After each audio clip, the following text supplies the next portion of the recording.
আজকে বাংলাদেশের মহামান্য সুপ্রিম কোর্ট বাংলাদেশের ইতিহাসের একটি গুরুত্বপূর্ণ মামলা রায় দিয়েছেন।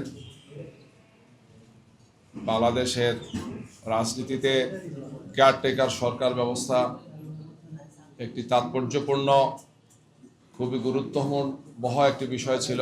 সেটা নিয়ে দীর্ঘ শুনানির পর আজকে রায় হয়েছে যে শেখ হাসিনা সরকার ক্ষমতায় আসার পর কেয়ারটেকার সরকার ব্যবস্থাকে তারা বাতিল করেছিলেন। কেয়ারটেকার সরকার ব্যবস্থা বাতিলের কারণেই শেখ হাসিনার সরকার পরবর্তীতে এই ফেসিবাদ এবং স্বৈরাচারী চরিত্র তারা অর্জন করেছিলেন। এই কেয়ারটেকার সরকার নিয়ে এই জাতি আন্দোলন করেছে, দীর্ঘ আন্দোলন করেছে এবং এই কেয়ারটেকার সরকারের জন্য জাতির অনেক রক্ত দিতে হয়েছে।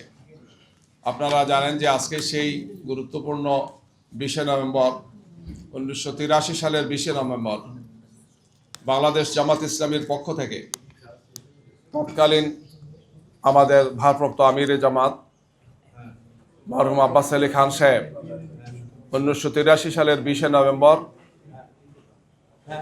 একটি জাতীয় সমাবেশে বায়তুল মোকাররমের উত্তর গেটে একটি জাতীয় সমাবেশে বাংলাদেশের রাজনীতিতে নির্বাচনের জন্য এই কেয়ারটেকার সিস্টেমটা তিনি উপস্থাপন করেছিলেন। এর মূল রূপকার হচ্ছেন অধ্যাপক গোলাম আজম রহিমহুল্লাহ। তিনি বাংলাদেশ জামাত ইসলামীর আমিরে জামাতের দায়িত্ব পালন করেছেন। এটা এ কারণে আমরা তখন বলেছিলাম, আমাদের নেতৃবৃন্দ বলেছিলেন যে ক্ষমতাসীন দল নির্বাচনের সময় ক্ষমতায় থেকে নির্বাচন করলে তাদের পরাজিত হওয়ার কোনো উদাহরণ নাই, ইতিহাস নাই, এবং তারা নির্বাচনকে ম্যানিপুলেশন করেন, পক্ষপাতদুষ্ট নির্বাচন হয়, নির্বাচনকে তারা তাদের মতো করে সাজান। এই জন্য বাংলাদেশের রাজনৈতিক সংস্কৃতিতে নির্বাচনকালীন সময় একটি নিরপেক্ষ তত্ত্বাবধায়ক সরকার, যেটার আমরা নাম দিয়েছি কেয়ারটেকার সরকার, এই ধরনের একটি ব্যবস্থা প্রতিষ্ঠার জন্য জামাত ইসলামীর পক্ষ থেকেই 1983 সালের 20 নভেম্বর প্রথম এই প্রস্তাবনাটা দেওয়া হয়েছিল। কেয়ারটেকার সরকার না থাকলে বা এই ধরনের একটি লেভেল প্লেইং ফিল্ড এবং নিরপেক্ষ সরকার ব্যবস্থা না থাকলে কি হতে পারে, 14, 18 এবং 24 আমাদের সামনে সেটা জাজ্জল্য উদাহরণ।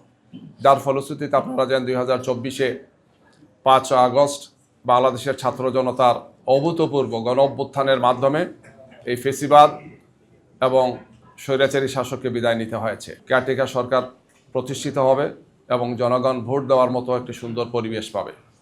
তো ফেসিবাদ আমাদেরকে যে শিক্ষা দিয়েছে,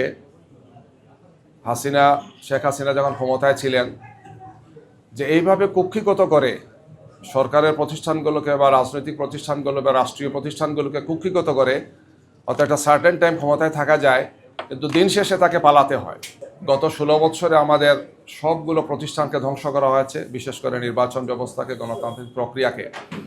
এই বিষয়টাকে সামনে রেখেই আমরা আগামী নির্বাচনে অংশগ্রহণ করতে যাচ্ছি, যাতে একটি সুষ্ঠু, সুন্দর, গ্রহণযোগ্য নির্বাচন আমরা পাই। আমরা এই সমস্ত বিষয়ে অন্তর্বর্তীকালীন সরকারকে পরামর্শ দিয়েছি, নির্বাচন কমিশনকে আমরা পরামর্শ দিয়েছি, তাদের সাথে আমাদের একাধিক বৈঠক হয়েছে।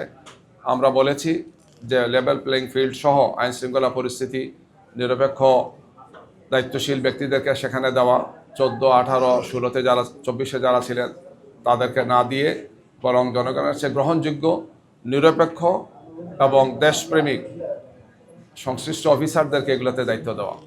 এতে তারা কমিটমেন্ট দিয়েছেন যে তারা সেই কাজগুলো করবেন। আমরা সাংবাদিকদের মাধ্যমে, আপনাদের মাধ্যমে আমরা এটা পর্যবেক্ষণ করব যে এই ধরনের কোনো পাতানো নির্বাচন 14, 18 বা 24-এর মতো যদি কেউ করতে চান, তাহলে দেশবাসী অবশ্যই জনগণকে সাথে নিয়ে আমরা সেটা প্রতিরোধ করবো ইনশাআল্লাহ।